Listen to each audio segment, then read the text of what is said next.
In the winter of 1918, a secret train left the city of Kazan. Inside were crates of pure gold, the fortune of a fallen empire. Soldiers guarded it with orders to shoot before surrender. Days later, the train vanished. Not a single survivor, not a single coin, not even a trace of track remained. For more than a century, explorers, soldiers, and treasure hunters have searched for what became known as the Romanov Gold Train. Each time they went into the Siberian wilderness, and each time they never returned. Some said it was buried beneath the ice. Others whispered that something beneath the earth had taken it. This is the story of the last treasure of the Tsars, a fortune buried by revolution, protected by death, and lost to the frozen silence of history. The Romanov Empire was dying. In St. Petersburg, the streets were filled with hunger and fear, while inside the Winter Palace, chandeliers still burned above walls of gold. The gap between power and despair had never been wider. Servants moved silently through marble halls, carrying silver trays for a royal family that would not survive the year. The Tsar prayed in solitude as the empire outside his palace crumbled. Armies mutinied, factories stopped, famine spread across the land. But deep beneath the palace vaults, gold ingots and jeweled icons were being packed into wooden crates stamped with the imperial seal. The treasury of 1,000 years was preparing for flight. In early February, a convoy left the capital under guard. Its destination was secret, its cargo worth more than any fortune on earth. Witnesses later spoke of night trains that rolled east through snowstorms, of soldiers who whispered that they were carrying the soul of Russia itself. By dawn, and the tracks behind them were already covered by snow. The train crossed the Volga, then vanished from the telegraph lines. The official record ends with a short note: convoy in motion, weather severe. After that, silence. No orders, no reports, no return. Only rumors that the wagons never reached their next station. Weeks later, another train was sent to search for them. It too disappeared into the blizzard. Villagers in remote Siberian settlements told stories of engines heard at night, lights moving through fog, and then nothing. When patrols arrived, they found rails twisted by frost and footprints that ended abruptly at the edge of the forest. The gold of the Romanovs had become a myth before the empire itself was gone. Revolution swept across the country. Palaces were looted, and those who knew the truth were executed. Yet fragments of evidence kept surfacing. A broken seal with the imperial crest found in the rural mines. A crate of coins stamped 1916 recovered from a frozen riverbank. Each discovery raised the same question. If the gold train never reached its destination, where did it go? Some believed it sank in a collapsed tunnel when retreating forces blew up the bridge. Others insisted it was hidden by loyal officers who swore to guard it forever. There were even whispers of a secret cave where the soldiers sealed themselves inside with the treasure, waiting for an empire that would never return. The mystery fed new obsessions. In the years that followed, men from every side of the revolution began their own searches. Adventurers, thieves, former officers. Some sold everything they owned to fund expeditions into the taiga. None came back. By the time the Tsar and his family were executed in a cellar in Yekaterinburg, the gold had already become legend. A curse was forming around it, a story that those who sought the treasure were doomed to vanish as surely as the empire that had created it. And in the frozen silence of Siberia, where the wind carries no echo, the rails still end abruptly, as if the earth itself swallowed the last train of the Romanovs. After the empire fell, the land descended into chaos. Armies marched under different flags, and loyalty changed with every sunrise. But one rumor spread faster than any army. The gold of the Romanovs was on the move. According to surviving records, a train left Kazan in late winter, escorted by officers of the White Army.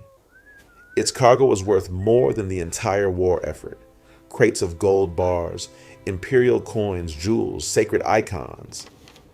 It was said to be heading east, away from the revolution, toward the safety of Siberia. Then, as if swallowed by the snow itself, it disappeared. At first, the disappearance was explained by weather. Heavy blizzards had cut the telegraph lines. Freezing rivers blocked the routes. But when the storms passed, the rails were clear, and there was still no sign of the convoy. Entire stations stood silent, their clocks frozen at the same hour. The signalmen had vanished. The platforms were covered with untouched snow. Weeks later, a single messenger appeared at a small garrison near Irkutsk. He stumbled into the camp at night, frostbitten, delirious.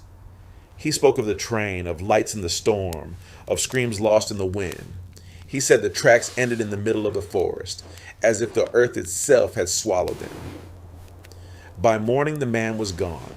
His bed was empty. His footprints stopped at the edge of the river. Search parties followed. Soldiers, engineers, and railway men traced the same path eastward. They found abandoned stations filled with soot, burned telegraph poles, and footprints that circled endlessly in the snow. In one place, the rails curved upward from the frozen ground, twisted like ribbons of metal. The snow around them was blackened, though no one could find any sign of fire. In the spring thaw of 1919, a team of treasure hunters discovered a collapsed tunnel hidden behind a ridge.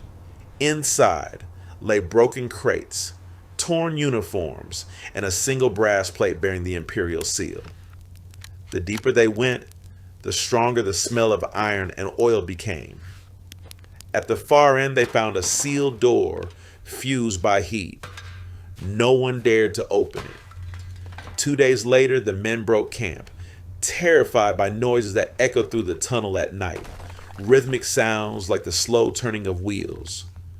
Only one of them returned to the nearest village. His hair had turned white. He refused to speak of what they had seen. The others were never found. By 1920, the Red Army controlled most of Siberia, but the stories would not die. Peasants spoke of a ghostly train that passed through the forest after midnight, its lamps glowing faintly through the fog. The next morning, strange metallic dust was found on the snow where the tracks had once been. Some said it was ash. Others believed it was gold powder carried by the wind. A new expedition was sent, this time led by officers with maps and official orders. They reached a frozen valley known among locals as the Dead Bog. The place was silent, the air heavy and still. They set up camp and waited for dawn. Only 3 men were seen again. They were found weeks later wandering in circles, unable to speak. One carried a notebook. Inside was a single line written in shaking handwriting. "We found the train. It was waiting." After that, the area was declared forbidden. The maps were sealed, and the files disappeared from the archives. But decades later, scavengers would still enter those woods, drawn by greed, by curiosity, or by something they could not name. Every few years, a new expedition set out, and every few years, the same story returned. Equipment discovered without men, tents untouched, radio still transmitting static, as if someone had simply walked out into the dark and never come back. By the time the snow fell again, the legend had taken its final form. The Romanov treasure was no longer just a fortune. It had become a living thing, something that called to those who searched for it and erased them once they came too close. The forest kept its silence. The tracks ended where the world itself seemed to stop. And somewhere beyond that point, in the heart of the Siberian night, the gold of the fallen empire waited, patient, unseen, and undefeated by time. By the middle of the 20th century, the gold of the Romanovs had become a forbidden subject. The archives were sealed, files vanished, and anyone who spoke openly about the lost treasure soon lost their position or their life. Yet silence never erased the legend. It only made it darker. People whispered that the treasure carried a curse, that it did not want to be found. In 1953, a team of Soviet geologists conducted a survey near Lake Baikal. They were looking for mineral veins, not gold, yet their equipment detected strong magnetic interference, far from any known deposits. They followed the readings into a valley of dense pine and ice, where the air itself seemed to hum. They set up camp, sent a radio message, and were never heard from again. When rescuers arrived 2 weeks later, they found the tents untouched, food still on the table, and notebooks half filled with measurements. The snow around the camp had melted into a perfect black circle. At the center, frozen in the soil, was a single brass coin from the year 1916, bearing the double-headed eagle of the empire. The investigation that followed concluded nothing. The files were marked unexplained atmospheric disturbance. The region was declared restricted. But local hunters began telling stories. They spoke of pale men in tattered uniforms, walking through the mist, rifles rusted in their hands, faces white as wax. At night they heard the faint rumble of a train that never came, and the long, low whistle echoing through the fog. In the following decade, more teams entered the valley. Archaeologists, treasure hunters, even military scouts. None returned intact. In 1962, a small group of railway engineers went searching for the lost track lines. They found pieces of rail twisted like branches and a tunnel entrance half buried in ice. The walls were blackened, as if scorched from the inside. Inside the tunnel, they saw metal reflections. Then their lights went out. Only one man came back, crawling through the snow, blind and shaking. He repeated one sentence until he froze to death. They are still down there. By the late 60s, the legend had a name, the Curse of the Romanovs. People said the soldiers who once guarded the treasure had become its shadows, bound to the gold they swore to protect. They were neither alive nor dead, only waiting in the dark. In 71, an expedition of 7 men was organized by a private collector from Moscow. They traveled with armed escorts, compasses, and modern equipment. On the 3rd day, they reported strange echoes underground. On the 4th day, their radio transmitted only static. When searchers finally reached their camp, they found the tents ripped open from the inside. Snow around the site was scattered with fragments of paper and bits of melted glass. A journal was recovered from the snow. Its last page read, "We found the train. It was waiting. No bodies were found." After that, locals refused to go near the area. Villages nearby were abandoned. Travelers said that at night, the forest glowed faintly, as if light was trapped beneath the ground. One shepherd claimed he saw the shape of a locomotive under the ice of a frozen lake, its iron frame distorted by the cold. When authorities arrived the next day, the ice was smooth, untouched. In 1979, the last official attempt was made to investigate. A helicopter unit conducted an aerial scan of the region. The instruments recorded faint parallel lines, stretching for kilometers beneath the permafrost, straight, metallic, and perfectly spaced, like rails. When the data reached Moscow, the coordinates were blacked out. The pilots were reassigned, and the report disappeared from the archives. Those who defied the order to stay away told the same story. The forest was never the same twice. Paths changed, landmarks vanished, the compass spun in every direction. One man described hearing a heartbeat beneath his feet, deep under the frozen soil. Another said he saw a human figure standing between the trees, not moving, not breathing, watching. By the early 80s, no one dared to search again. The curse had claimed too many. It was said that the treasure no longer belonged to the living, that it had become a part of the land itself. The forest was its guardian now, and the silence of Siberia, its voice. The gold of the Romanovs was no longer a story about wealth. It had become a warning, a boundary between those who respect the dead and those who try to disturb them. Somewhere beneath the frozen ground, the last train of the Tsar still waits, surrounded by the ghosts of the men who swore they would never let it go. When the Soviet Union collapsed, fragments of forgotten archives began to leak into the world.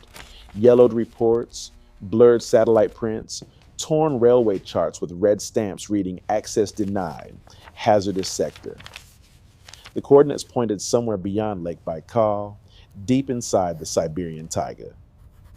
For decades, historians ignored them, but treasure hunters recognized the pattern: a railway that should not exist.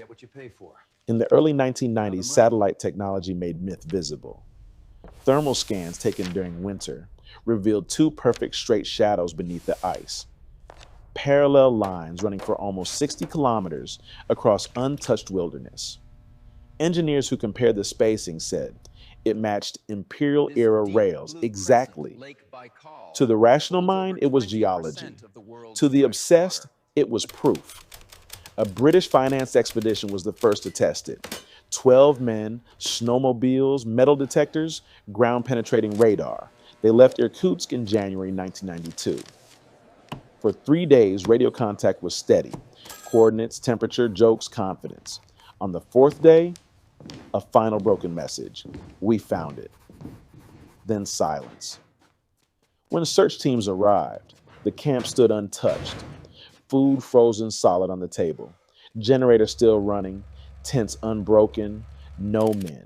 No tracks. Beneath a snowdrift, they uncovered a camera. The last frame showed the team standing before a ridge of ice. Behind them, a dark archway half buried in frost, an iron door that seemed to sink into the mountain itself. The next frame was blank white. Investigators blamed an avalanche, but the terrain was flat. Within a year, new expeditions followed. Russians, Germans, Americans. Some returned with shards of scorched wood, melted coins, or brass fittings etched with the imperial double-headed eagle. Others vanished entirely. Locals began calling the valley the Forbidden Zone. Hunters refused to enter. They said compasses spun in circles, dogs refused to bark, and even birds turned back when crossing the ridge. In 2003, a French documentary crew tried to capture the mystery. Their recovered footage began with fog-covered hills and the clicking of metal beneath their feet, as if a train moved underground. On the third night, one camera filmed faint moving lights between the trees, round, rhythmic, floating in a line. The next second, the image shook violently and cut to black. None of the 6-member team were found. The authorities retrieved only a broken tripod and a microphone half melted by heat. The government acted swiftly. By 2008, the region was marked on maps as a protected ecological reserve, all access forbidden. Officially, it was due to unstable soil. Unofficially, soldiers guarded the perimeter. Yet satellite feeds continued to register rectangular heat, signatures shifting beneath the permafrost. Geothermal, said the scientists. Treasure hunters disagreed. They believed engines still pulsed below, turning slowly in eternal dark. In 2015, a group from Novosibirsk launched drones to film the valley. The live feed lasted exactly 9 minutes before the signal died. The last frame showed a straight black scar slicing through the snow, disappearing into the horizon. Pilots swore there was no such feature when they flew back. Online, the legend grew. Forums filled with coordinates and promises of discovery. Each season, new names appeared. Each year, a few went silent forever. Amateur explorers vanished with their GPS devices, still pinging from the same frozen coordinates. When search parties arrived, they found untouched camps and silent recorders. The logs ended mid-sentence. Always mid-sentence. One helicopter pilot reported seeing a metallic glint beneath the ice, followed by a burst of Morse code in his headset, repeating a single letter, Z, for 2 minutes straight. When he landed, every digital file on board was blank. Another crew claimed their instruments displayed the shape of a perfect circle of warmth under the ice. Temperature far above ambient, as if a massive engine was still running in the frozen soil. Their footage was confiscated the next day. Scientists spoke of magnetic anomalies and trapped methane. Locals whispered of soldiers still guarding the treasure, faces frozen behind glass helmets of ice. Those who dared to step beyond the warning markers told of hearing the low pulse of machinery, a heartbeat deep underfoot, regular as breathing. Then their voices stopped too. Today, the Forbidden Zone remains a blank rectangle on every official map. No roads, no villages, no explanation. A place erased not by time, but by will. To outsiders, it is just wilderness. To those who have listened to the wind there, it is alive. The Romanov Gold, if it still exists, is no longer merely treasure. It has fused with the land, iron, fire, and ice bound together by a century of silence. Somewhere beneath the frozen crust of Siberia, a train still waits in the dark, its lamps unburned, its cargo untouched, its guardians eternal. The empire is gone, but its heartbeat remains, echoing faintly through the snow of the Forbidden Zone. In the winter of 1998, a retired railway engineer named Alexei Morozov appeared at a small provincial hospital near Irkutsk. He was 76, frostbitten, half blind, carrying a rusted metal box chained to his wrist. Inside were fragments of an old telegraph key, a strip of faded film, and a hand-drawn map marked with one crooked line ending in the word Station Zero. He repeated only one phrase. "The train is still running." At first, the doctors thought he was mad, another man devoured by the myth. But the coordinates on his map pointed directly into the sector erased from every modern chart. Morozov insisted he had worked on that line as a young man during the war. He said the tunnels were sealed in 1920, yet the ground above them never froze completely. He spoke slowly, shaking, as though remembering something he wished to forget. They were told to guard it forever, he said. They obeyed. When investigators searched his flat, they found dozens of notebooks filled with sketches of engines, equations of magnetic fields, and pages of strange symbols repeating endlessly. Among them lay a single photograph, a blurred outline of an iron arch, half buried in ice, a faint human figure standing beside it. Before the image could be examined, it vanished from the evidence archive. Weeks later, Morozov disappeared from the hospital. The window was open, snow drifted across the floor, the chain from the box broken. Outside, the fresh snow showed no footprints. His story reignited the hunt.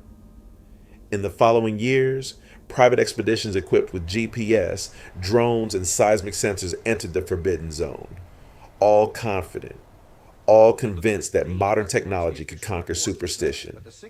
But something always failed. Batteries drained within hours. Navigation froze. Recordings turned to static. The farther they went, the more their instruments distorted. When they returned, if they returned, every file was blank, every memory card empty, as if the air itself erased proof of what they had seen. In 2010, a student team from Tomsk University crossed the perimeter fence at night. They carried thermal scanners and a live satellite tracker.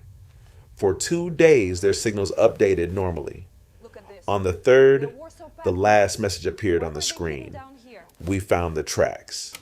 Then everything went dark. Months later, rescuers discovered their camp frozen solid. Tents collapsed under snow. Inside one notebook was a sentence carved through the paper with a knife. "It moves beneath us."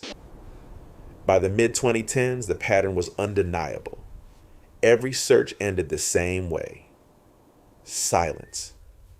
Helicopters passing above reported faint Morse pulses, echoing through their radios, repeating the same sequence used by Imperial trains to announce departure. The signal faded when they turned away. Pilots described seeing perfect circles of melted snow, as if heat rose from the ground in breaths. Scientists proposed trapped gas. The locals called it the breathing of the buried engine. Archaeologists now speak of the legend with a mixture of doubt and fear. Some claim the gold was seized and hidden in state vaults long ago. Others believe the train lies intact under kilometers of ice. But even the skeptics cannot explain the constant magnetic distortions recorded over the same patch of tundra. a pulse that returns every winter, repeating at precise intervals, like the rhythm of a heart. The treasure of the Romanovs has outlived the men who buried it. It is no longer wealth but memory, a reflection of the empire's last heartbeat, trapped beneath the frost. It draws the living the way light draws moths, feeding on curiosity, promising revelation, and giving only silence. Every decade, a new generation arrives with brighter lights and stronger engines, and the snow closes over them the same way. Perhaps the gold never existed. Perhaps it was only the weight of history pressing down on the land until even the air began to echo with ghosts. Or perhaps somewhere in the frozen dark a locomotive still stands, lamps unbroken, wheels half sunk in ice, cargo untouched, guarded by shadows that once swore allegiance to a dead crown. The storm hides everything again. The wind carries no sound but its own breathing. Snow buries the past and the men who chase it. And beneath that endless white silence, something vast and patient continues to hum. The sound of iron under ice, the echo of engines that never stopped, the last whisper of an empire that refused to die. When night falls over Siberia and the air grows still enough to hear, travelers say the ground sometimes trembles softly like the exhale of a sleeping giant. They call it the Romanov heartbeat. No one stays to listen twice.